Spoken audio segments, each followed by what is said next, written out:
El goce nunca es total ni completo, porque necesita consumarse o consumirse, como dice Lacan. Y es por esto que entra en la lógica de la frustración y la fabricación cada vez más especializadas de prótesis del consumo. Es el establecimiento siempre de un querer más. Y en ese mismo sentido, el surgimiento de las lógicas del tratamiento de las enfermedades aparece. La farmacologización como tendencia cada vez se hace más generalizada al servicio de este discurso en el paradigma tecnocientífico. Ejemplifiquemos. El goce no todo es la expresión del manejo libidinal de la economía de los sujetos en las sociedades actuales.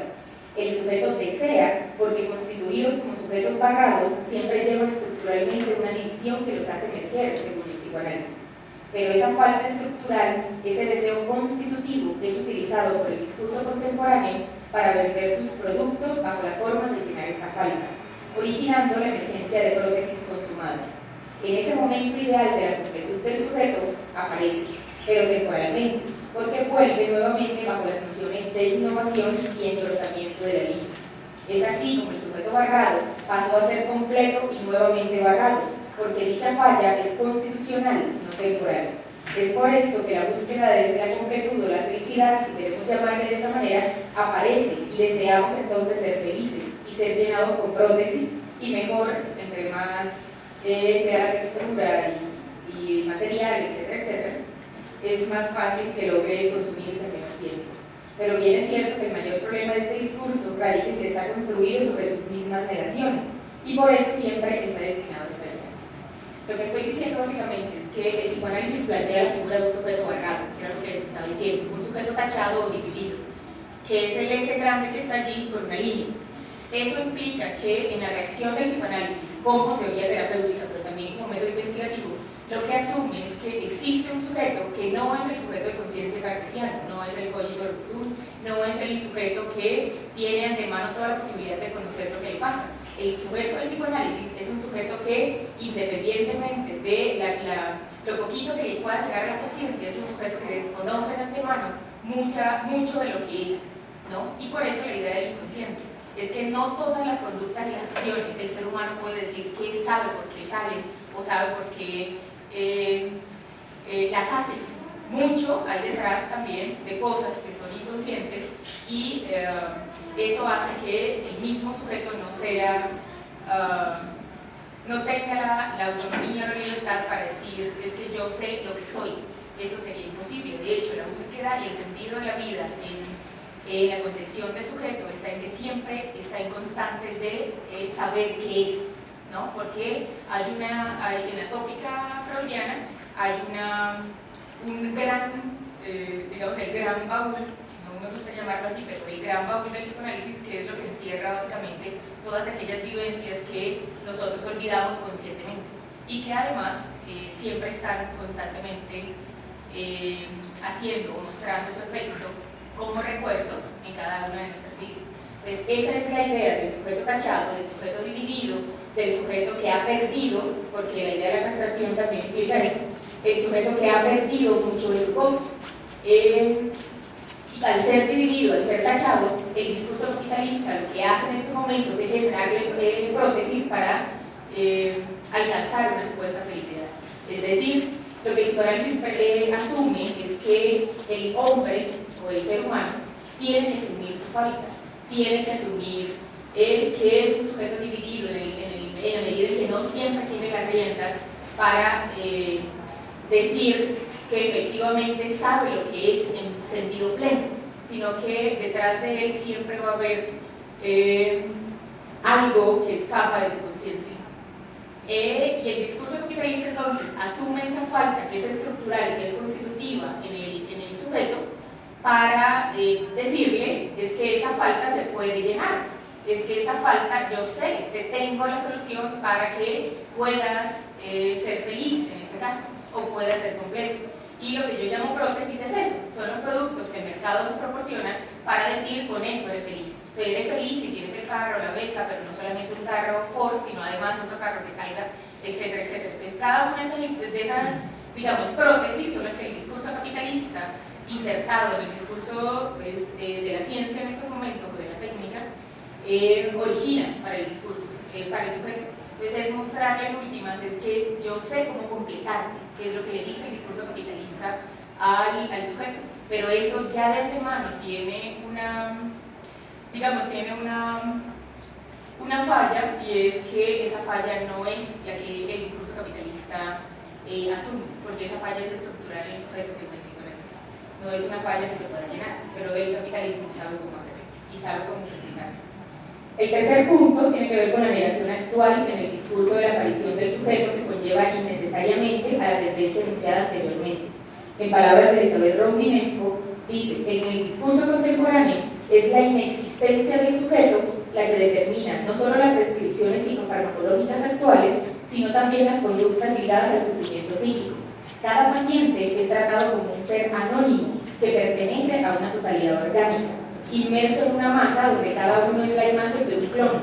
Ve cómo se le prescribe la misma gama de medicamentos frente a cualquier síntoma, pero simultáneamente busca otra salida a su desdicha. Por un lado se encomienda a la medicina científica y por el otro aspira a una terapia que cree más apropiada al reconocimiento de su identidad. Se pierde entonces en el laberinto de las medicinas paralelas.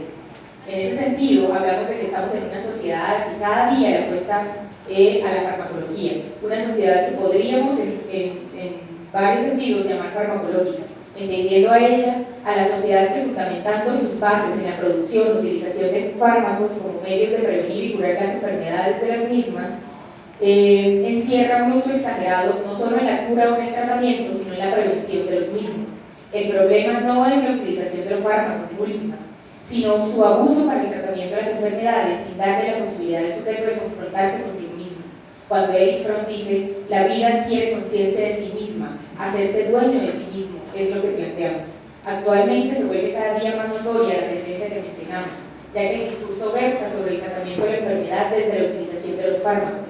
Si estás enfermo, entonces la solución radica en tomar medicamentos que contribuyen no a la sanación de los malestares, de los sufrimientos o de las enfermedades, sino de la acumulación de las industrias que están fabricando esos discursos y que el sujeto mismo los consume, sin hacer una separación a su vez de las enfermedades que tienen que ver con este tipo de discurso, en el que la enfermedad no es la opción del sujeto de expresar su malestar frente al discurso dominante, sino una dependencia o una farmacodependencia que origina un desconocimiento y una negación del mismo sujeto. Con esto no se quiere plantear que las enfermedades no existan, claro que existen, sino que la presentación de las mismas y la fabricación de otras que sumergen al sujeto en el dilema de consumir discursos que van en detrimento de su ser y la legalización de la perversidad cada vez más crecientes de hacernos sentir enfermos, inducidos siempre a la salida de un medicamento que nos libere de todos los males. Así, cuando hablamos que la tendencia actual está cada vez más llevada hacia la farmacologización de la vida, es que el discurso científico acompaña esto. Esto es solo comprender cómo la neurología se pone al servicio de esto, cuando establece, por ejemplo, que la depresión no es más que una baja de serotonina en el cerebro que baja la producción de sentimientos de felicidad, cuya solución está en la fabricación por ende de un medicamento que aumente dicha serotonina para entonces devolverle la felicidad al ser humano. El peligro de esto es que el sujeto no aparece, no hay alguien que pueda objetar ese saber, porque son las estructuras las que se ponen a funcionar, y no me refiero a que el sujeto no se le pregunte, solo se ajusta el sujeto a un modelo que se califica. Esto lo digo porque, digamos, en el discurso psiquiátrico, básicamente, la idea está en que uno llega al médico, uno puede decir: yo me siento esto, pero es sobre el médico el que está en un manual, si cumple con las 4, estoy refiriendo al DMS-4 en el caso del discurso psiquiátrico, el mismo psicológico, que dice: si cumple con estas 4 síntomas, entonces efectivamente ya el diagnóstico está de antemano estipulado. Entonces dice: tú cumples con esto, tienes tal cosa, toma la receta y listo, la idea es que se sane, ¿no? Entonces, digamos que allí el sujeto no aparece. Cuando nosotros planteamos, el psicoanálisis plantea que muchas de esas enfermedades no son más que somatizaciones de algo que está mal en la vida psíquica, no en la vida orgánica. Solo que el cuerpo se estimula ya de antemano como un cuerpo simbólico y no como un cuerpo orgánico. En ese sentido, es muy difícil que realmente se pueda curar algo que va más allá de una simple somatización de la enfermedad. Así ocurre igual con el estrés, con la angustia moderna y demás trastornos maníacos depresivos o trastornos postraumáticos, que le llaman el estrés, en el que no se piensa en esto. Pero una última reflexión nos hace pensar en el cuerpo que está implicado en todo esto. Recordemos que para el psicoanálisis existen tres manifestaciones del cuerpo: el cuerpo imaginario, el cuerpo orgánico y el cuerpo simbólico. Este segundo, el cuerpo orgánico, es el único reconocido por el discurso capitalista, ya que es sobre él que puede actuar. Efectivamente, los medicamentos están sobre el cuerpo orgánico, sobre el que puede actuar, mientras que las demás formas son ocultadas intencionalmente. La medicalización de la vida, como le llama Foucault, o la influencia de la medicina sobre las costumbres ha tomado actualmente tales proporciones que los conceptos de salud y enfermedad constituyen grandes criterios morales en los países avanzados del capitalismo.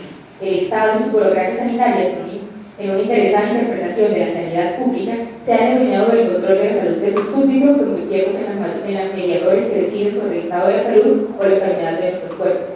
Son ellos los que nos dicen qué enfermedad tenemos. Como todos estamos afiliados al sistema de seguridad social, la población general pasa a ser potencialmente paciente y potencialmente enfermo, desde el momento en que todos nos integramos en la lista de las estadísticas y en la medida en que todos somos objetivos de sus controles, estudios o propagandas médicas. La salud ya es una responsabilidad de cada uno de nosotros, una relación o diálogo de uno mismo con su cuerpo, sino que es del Estado, el instrumento del capital como mediador de nosotros mismos, y la salud de nuestro cuerpo que señala y impone las pautas de comportamiento alrededor de esto. Cuando mencioné la depresión, es, digamos, para ejemplificar todo lo que estoy diciendo. Hay un video, cuando salió, digamos que hay un medicamento que desde los más o menos en 1978, casi 80, salió un medicamento que no sé si conozcamos, que le decían el Prozac. Sí, el Prozac. De hecho, hasta hay un libro de Marinov que se llama Menos Prozac, más Platón. Lo que se plantea cuando sale el Prozac, esto fue como la campaña publicitaria. Después de esto, pues fueron bandadas de gente a comprar el Prozac para sentirse felices. Esta fue más o menos la campaña publicitaria que se dio. Con eso quiero terminar como las reflexiones sobre este asunto y simplemente hacer como un llamado de tener la posibilidad de nosotros mismos decir hasta qué punto realmente consumimos un discurso que viene ya fabricado por unos intereses muy distintos a los que efectivamente uno puede establecer como sujeto en relación con su cuerpo y